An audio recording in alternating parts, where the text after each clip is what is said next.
Hi, Amy. Thank you for your presentation about your research proposal on music therapy with children.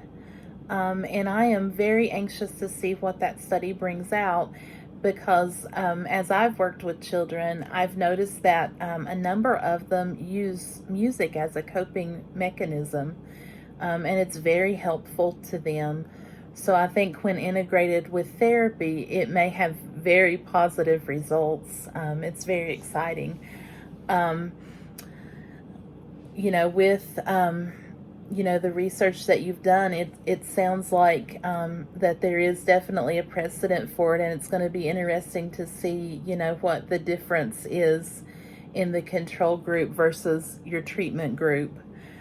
I think I in reading through the Clinton and Olschlager 2002 book that talks basically about Christian counseling.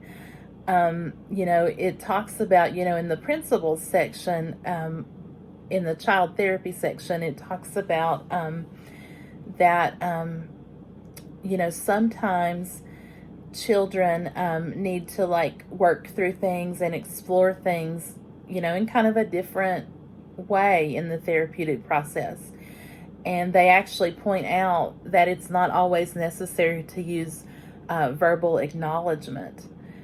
So I think, as Christian counselors and as counselors, even sometimes you have to think outside the box. And I think integrating music in is definitely an outside the box kind of approach.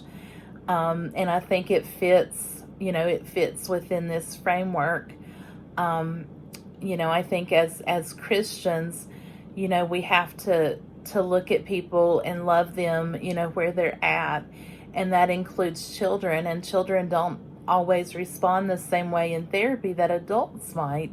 So I think definitely thinking outside the box and looking at the fact, that they've pointed out in this book that, you don't always have to verbally uh, do things with children, that sometimes it's, other things work very well with children. So I'm anxious to see how your project goes.